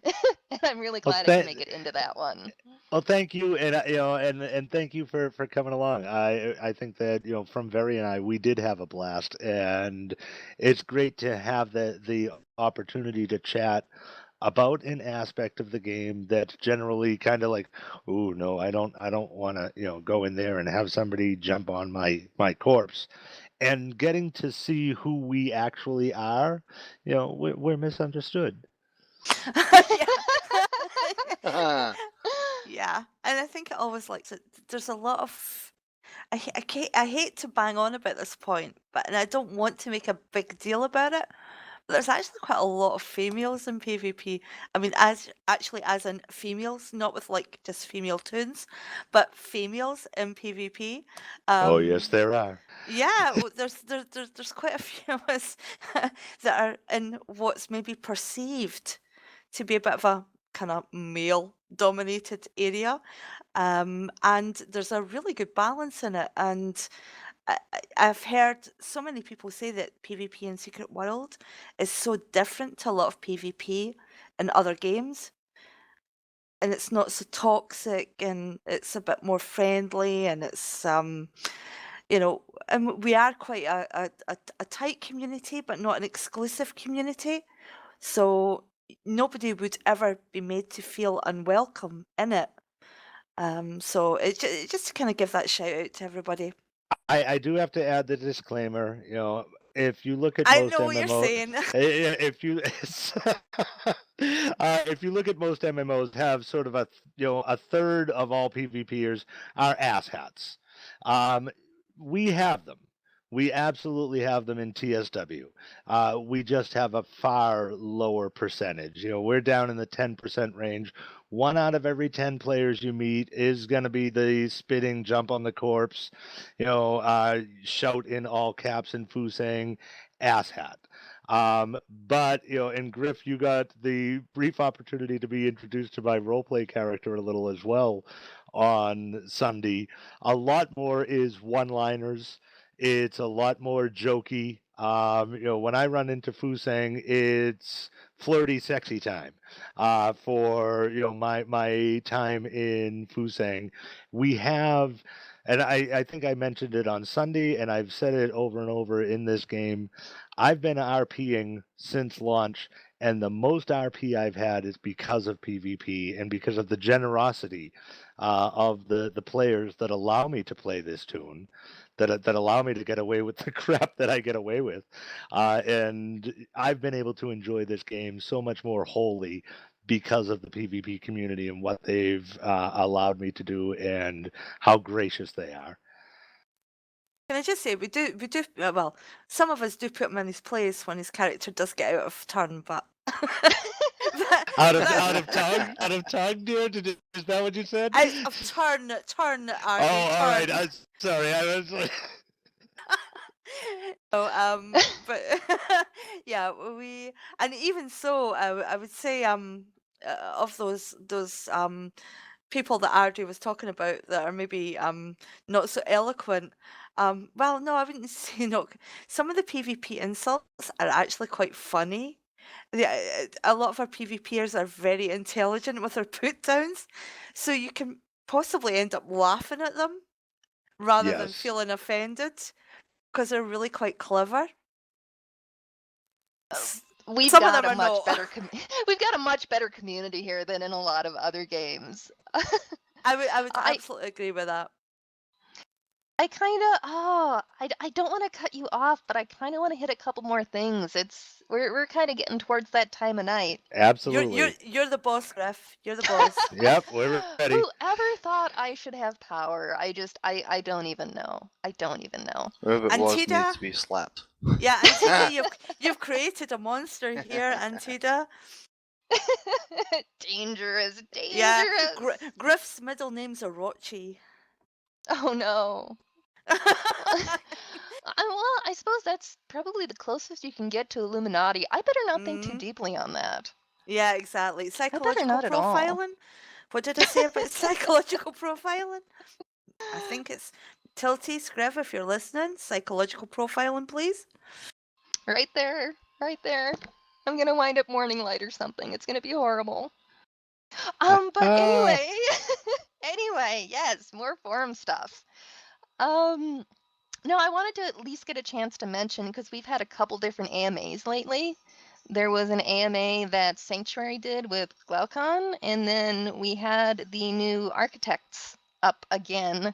I can speak up with Erelon in the last couple weeks. Did anybody get a chance to kind of look through those, or was there anything that really kind of caught your eye there?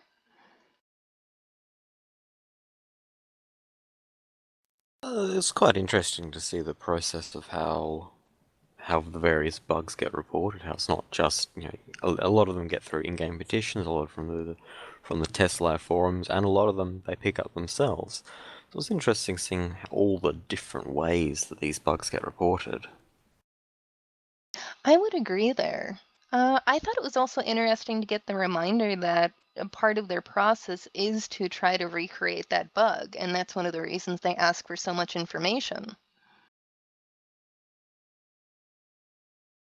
And then obviously that's also one of the issues if they can't recreate it, why some bugs take a little bit to get seen to. I know he had mentioned that he makes a point to try to get them taken care of if he feels like one hasn't been addressed in a while, though, which is pretty awesome. I know. The Sanctuary one, there was a specific section that I noticed. They asked a lot of really good questions on that, by the way. They've got it up on the Sanctuary / TSWDB boards. But somebody had asked him if he ever gets annoyed when people come onto the forums and they're just like, your UI sucks. What's your problem? And he said that he spent a lot of time when he first came on as the programmer sending messages to those folks because he really wants to help and he really wants to, find out what's wrong, find out what he can do better. And that the only ones that really irritate him are the ones who don't want to tell him what's actually wrong.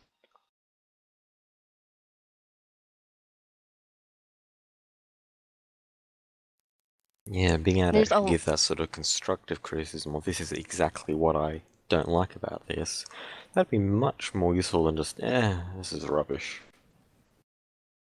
Well, in that he would take initiative to, try to contact people. Okay, you think the UI sucks. Tell me how to make it better. How can I make it better? Yeah, but then you know what the internet's like. People just like to complain. Yeah, unfortunately, sometimes that really kind of seems true. The game kicked me out, too. See, it doesn't want me to go mad with power either. It booted me right out. It's John. Maybe it was John. Oh, I'm gonna be in so much trouble now. Oh, the host has left the building.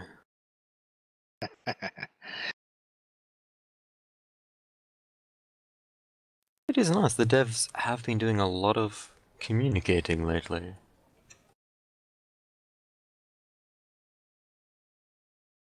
And I'm really glad because they had mentioned that they were going to try to get out and do more, and they really, really have been. I know there were some people worried that we weren't going to have so much communication after Joel left, but I think we're getting plenty of back and forth communication so far. It does seem to be a trend in a lot of developers recently. There are quite a few developers now that are getting into this whole idea of transparency and communicating with their community. It's quite a novel idea, letting people know what the hell's going on with your product. Yeah, funny how little that works, huh? little things.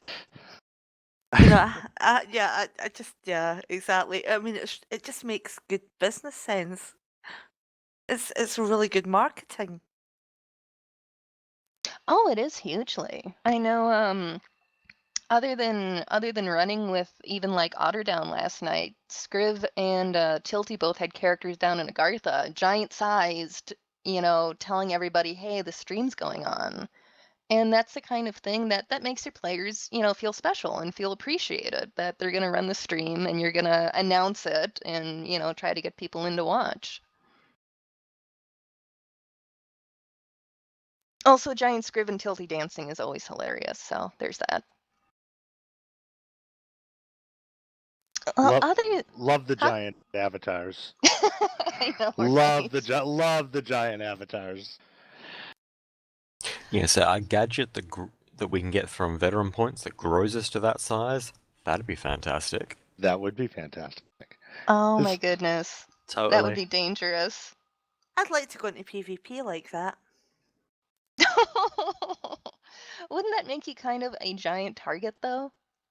Oh, I'm a So that'd be target the anyway. ultimate hate generation, wouldn't it? Yeah, but I'm a target Mm. anyway because I'm a healer, so it doesn't really matter. Well, just and you're you, so you know.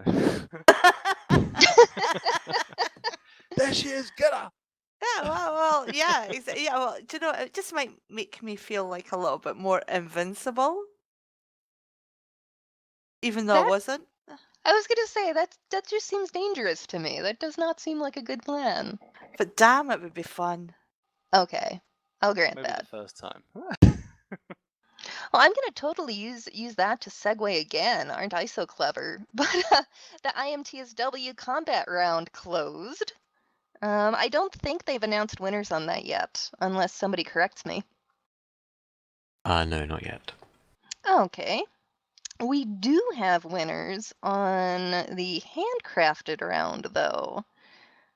And let's see, the Funcom winner is, I'm gonna say names wrong, Larian? See, I'm reading this off a different screen now, since my computer's being difficult. Give me my other winners. Well, the Funcom winner was Larry A. And he had made an absolutely fantastic model of a Filth Guardian. You really want to look at pictures for that. It is astounding. I'm not sure what it was made of, but it looks fantastic. So go check that out. That is probably modelling putty of some description. Yeah, Looking putty at or it. clay or something impressive. I saw that picture too. I thought that was very well done. Yeah, and the Cabal prizes, the Creed group gave an award to Cecilius for his elemental focus he went and made. That was amazing. That looked really awesome. They always look kind of adorable to me too. Had a little face, didn't it? Yeah. And a glow in the dark, tubes through it as well. Nice. And then the League of Monster Slayers, that was Villain. And that was the digital filth picture. Did everybody get to see that too?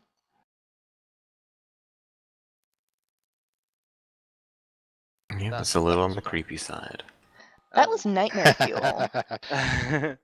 Yeah, yeah. And the Blue Sun Initiative Building Prize was Dav Flamerock, and that was the one that was like an entire card game for Yeah. deck building.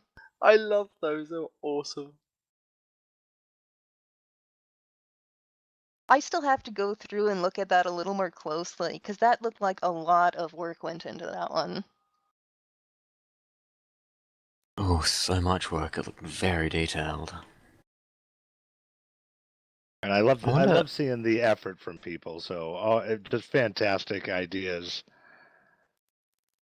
There was some really neat stuff there. Well, and after the fact, the Devil's Due Cabal apparently decided to offer a bunch of unofficial prizes too, which I thought was super awesome. We have such an awesome community. We're just gonna Yeah. randomly give out more prizes because we think you guys did such a cool job. Must have been so hard to have picked from that round, as everything was amazing. It really was. And the lists are all up there of all of the winners too, and I fully, get on there if you can, check out the winners because there is some really cool stuff on there. And we've only got 2 more rounds left too. The event you loved round is going to be closing up soon, and then we're up to the final round. That one was the I am round, which, if I remember correctly, the big deal with that was just that it had to be video. That it could be whatever you feel is you in TSW, but it's got to be in video form. Yeah, it seems quite And an open category this time round.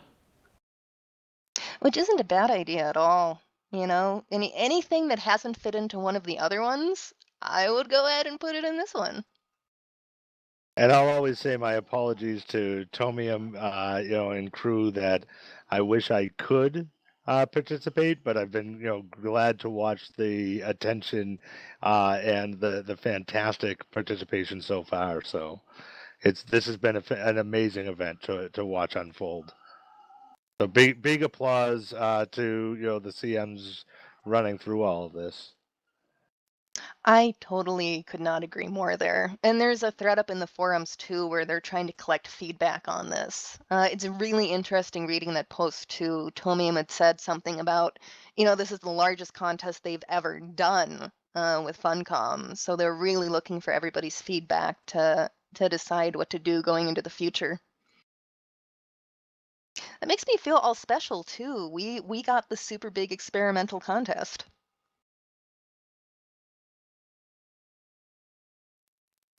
I know I had planned on doing a couple more entries than I did, but that's the other nice thing, I think, that it's been over so much time. If you miss one or two, it's not such a big deal because you can always try others.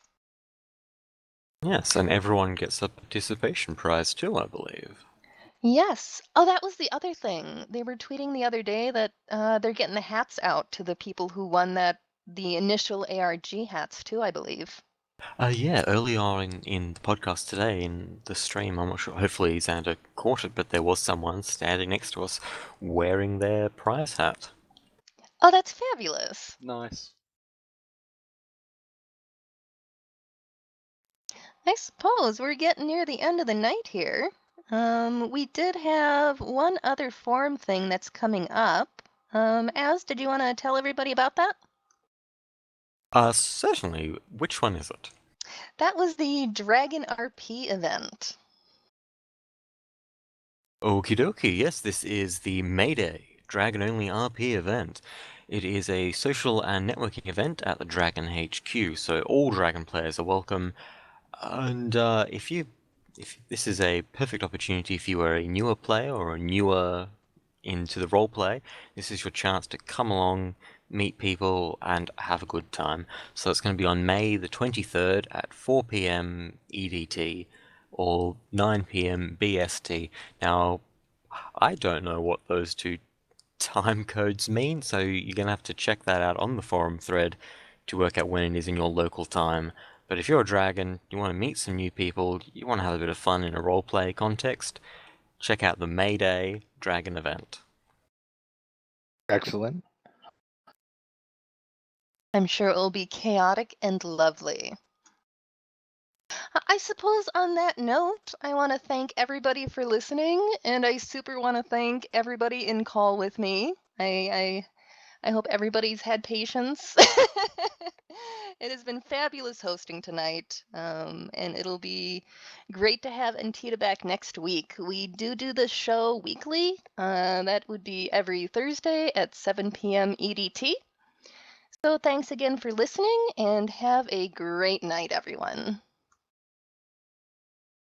Bye-bye. Thank Catch you you so later. much for having us. Bye.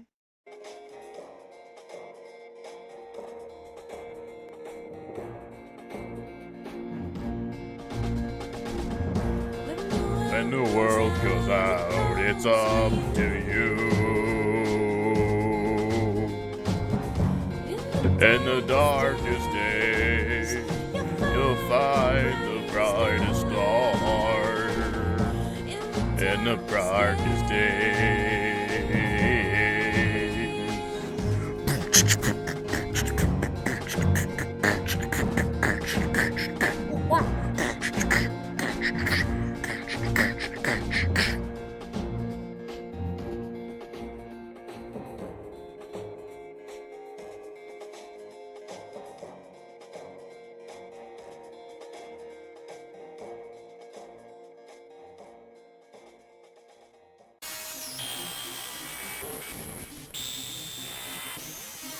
Thanks for tuning in to tonight's broadcast of Beyond the Veil, a production of Holosuite Media. Join us next week at 7 p.m. Eastern Standard Time, and be sure to check holosuitemedia.com and iTunes for our remastered shows and more. You can follow us on Twitter at BeyondTSW. If you have any questions or comments, please send us an email to beyondtsw@gmail.com, and join us next week at 7 p.m. Eastern Standard Time for another episode of Beyond the Veil, a place where hilarity always ensues.